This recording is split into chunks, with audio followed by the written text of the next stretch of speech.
The report on the investigation into Russian interference in the 2016 presidential election, aka the Robert Mueller report. This is page 4. Executive Summary to Volume 1. Russian Social Media Campaign.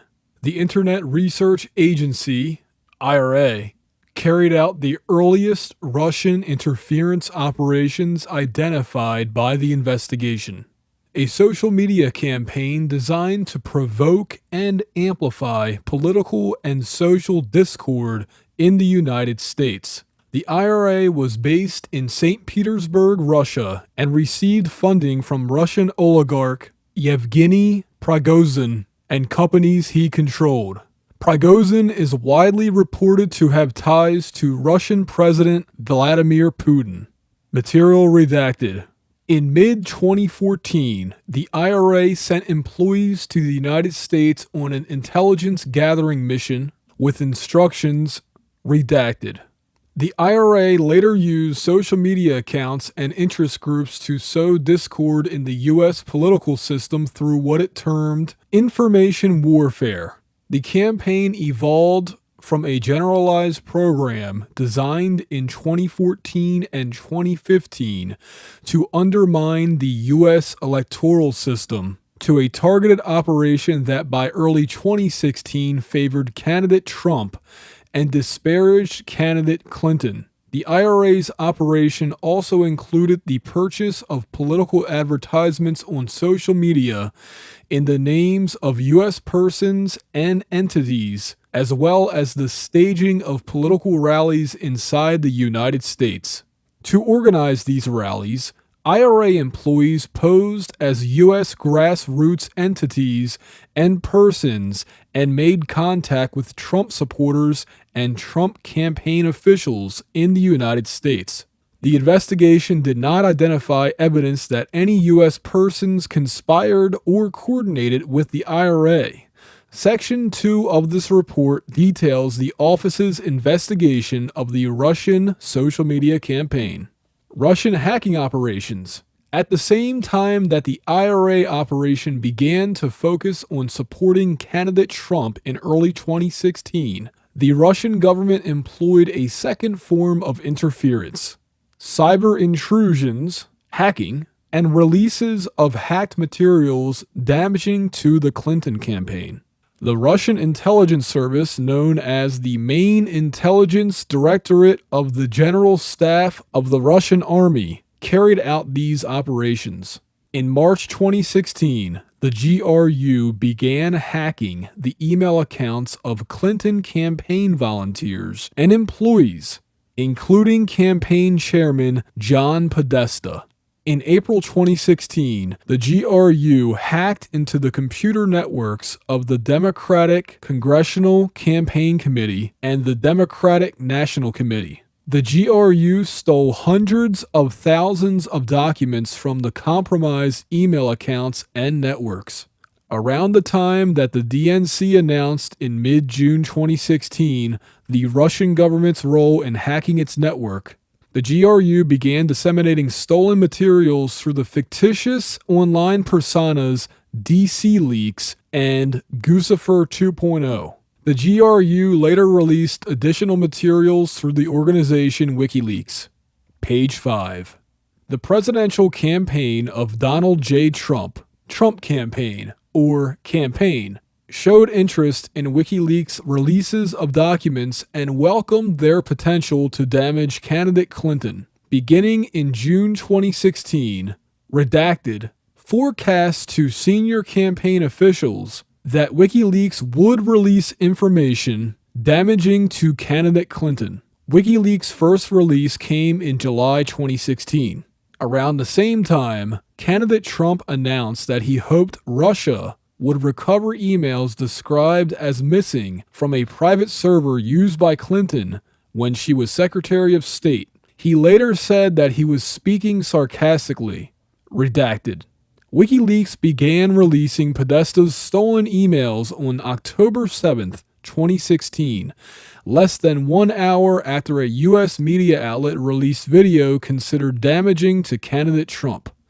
Section 3 of this report details the office's investigation into the Russian hacking operations as well as other efforts by Trump campaign supporters to obtain Clinton-related emails.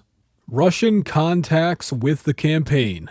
The social media campaign and GRU hacking operations coincided with a series of contacts between Trump campaign officials and individuals with ties to the Russian government. The office investigated whether those contacts reflected or resulted in the campaign conspiring or coordinating with Russia in its election interference activities.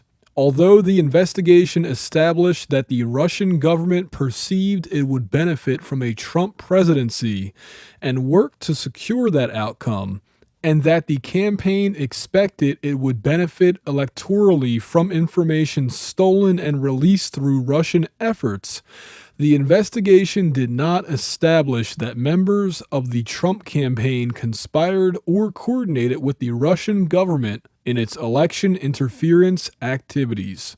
The Russian contacts consisted of business connections, offers of assistance to the campaign, invitations for candidate Trump and Putin to meet in person, invitations for campaign officials and representatives of the Russian government to meet, and policy positions seeking improved U.S.-Russian relations.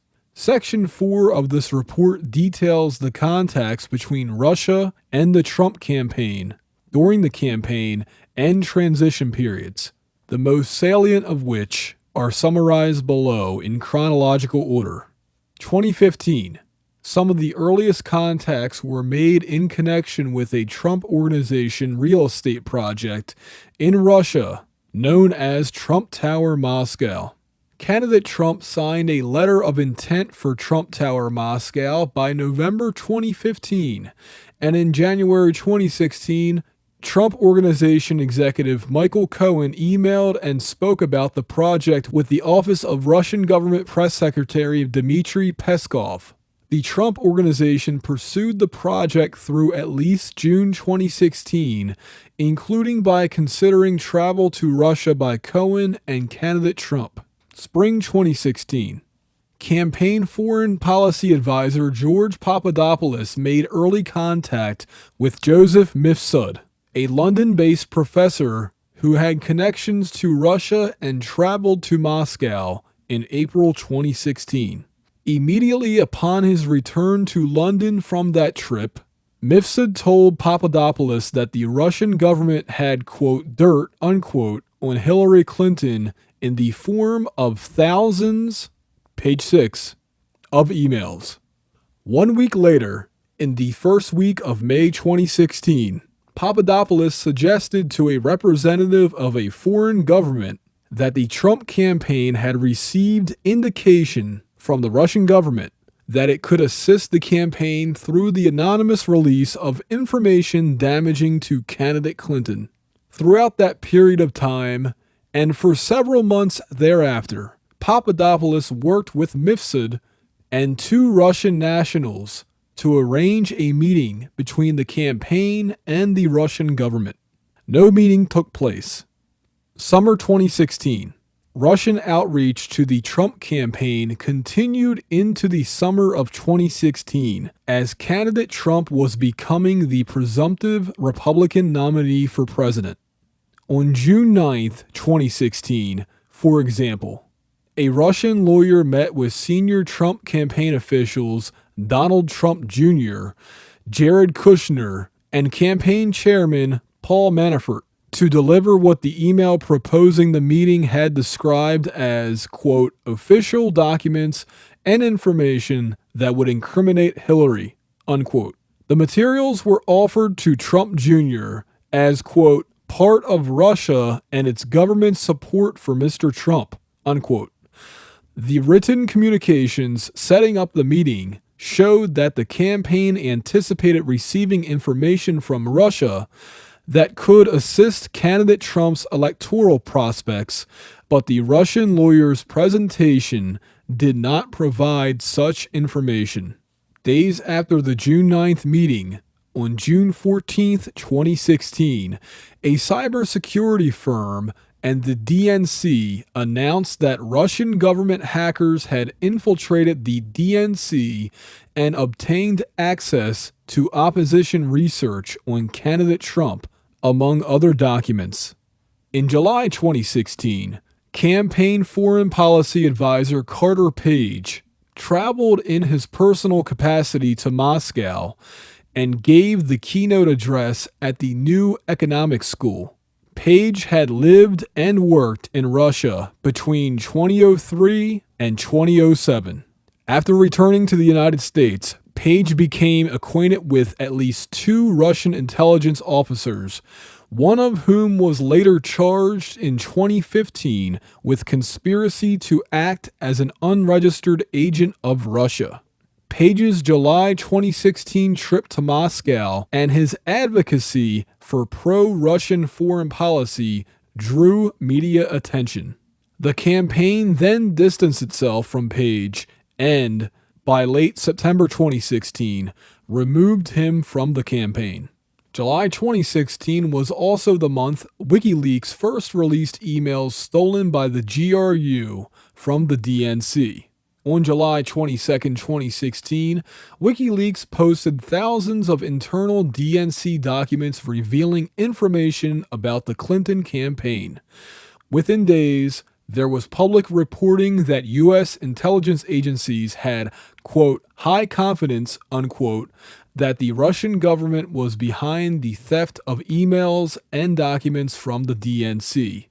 And within a week of the release, a foreign government informed the FBI about its May 2016 interaction with Papadopoulos and his statement that the Russian government could assist the Trump campaign. On July 31, 2016, based on the foreign government reporting, the FBI opened an investigation into potential coordination between the Russian government and individuals associated with the Trump campaign.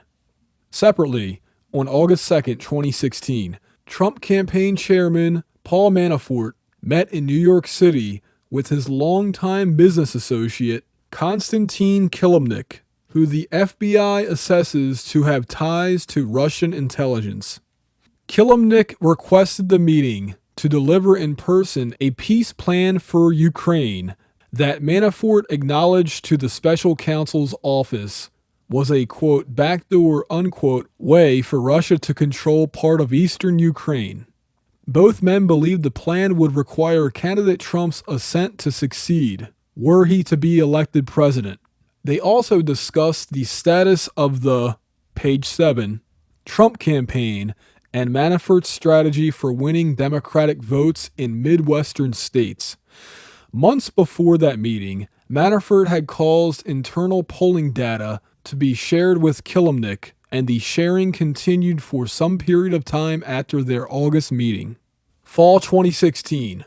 On October 7, 2016, the media released video of candidate Trump speaking in graphic terms about women years earlier, which was considered damaging to his candidacy. Less than an hour later, WikiLeaks made its second release.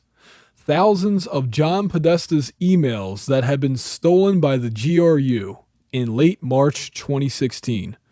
The FBI and other U.S. government institutions were at the time continuing their investigation of suspected Russian government efforts to interfere in the presidential election.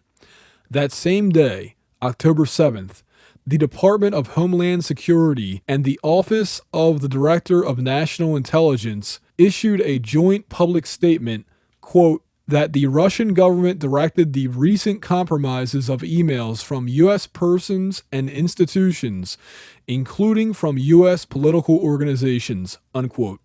Those quote-unquote thefts and the quote-unquote disclosures of the hacked materials through online platforms such as WikiLeaks, the statement continued, quote, are intended to interfere with the U.S. election process, unquote.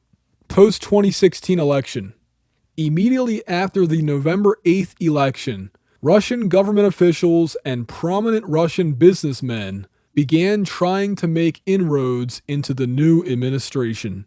The most senior levels of the Russian government encouraged these efforts. The Russian embassy made contact hours after the election to congratulate the president-elect and to arrange a call with President Putin. Several Russian businessmen picked up the effort from there.